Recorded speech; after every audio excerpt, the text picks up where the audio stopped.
Well, now the ABC's confirmed it. The New Zealand media's confirmed it. So how was the opposition fear-mongering? That's how much they use for the fuel subsidy program, which is going to run out anytime soon. So how much is going to be used for El Nino?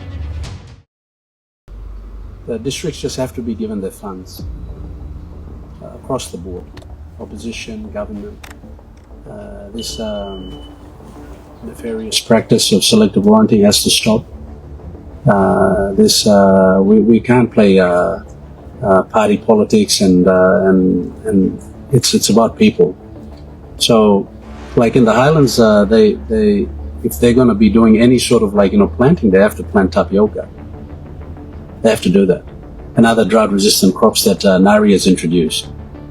Now everybody's focused on getting water supply and the reticulation right. And they're blessed because the water source is from underground springs. There's an aquifer. So in a lot of the places, the water source is derived from an aquifer underground. So it continues to run even during a very, very dry season. So they're blessed in that regard. And these are things that only the local member who's been visiting the electorate will know and understand. So that coordination mechanism between national government, provincial government and district through an emergency response body has to be there. So we really call on the government to be serious about. Prime Minister said it on the floor of Parliament. Now he's got to take action. And you have to fund it. It has to be working. It has to be responsive, and it has to be effective. Then we'll be in a real strong position to mitigate the effects. For example, with the increased drought, there'll be more issues of dehydration affecting our people. Dysentery, diarrhea, just dehydration.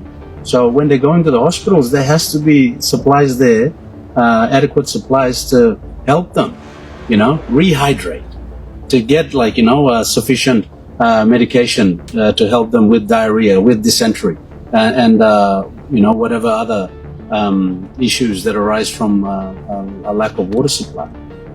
And this requires money. So the issues are serious, and it boils back down to how the government has effectively managed the budget. So we're calling on the Prime Minister to take a look at budget execution and then overall execution rates up to June 2026, which is halfway in the fiscal year, and then confirm whether we've hit 50% of budget execution, or are we still dwindling at 3%, 10%, 5%? What is it? Then it's about ministers really waking up. Everybody's in a slumber. We can't be in a slumber. The country's got a lot of real issues that are currently affecting it. So this is our call to the government to really take El Nino seriously, to look at the water issues that are affecting the country, the city. The opposition, through with Sepuka's foresight, called out the issue affecting the water pipes from Sogeri coming down. And then we had the Minister for State Enterprise, the Honourable William Duma, say that the opposition was fear-mongering and just trying to create a stir among city residents. Well, now the ABC's confirmed it. The New Zealand media's confirmed it. So how was the opposition fear-mongering? Someone's been eating all the money for operational maintenance.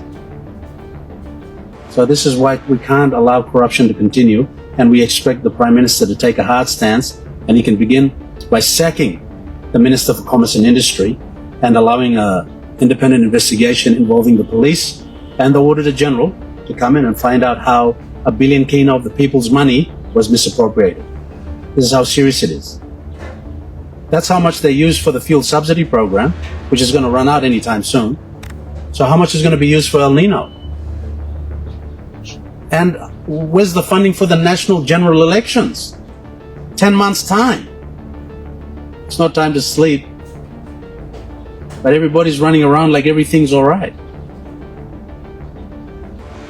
This is not only a country belonging to Abao district and Chuave district, and God bless us. It's a country that belongs to all Papua New Guineans. So everybody should take this very seriously. You have to start talking about it, and we expect the government of all people, the Prime Minister, to take this matter as one of national importance and then just help prevent a crisis. And that crisis is already here, and it's called El Niño.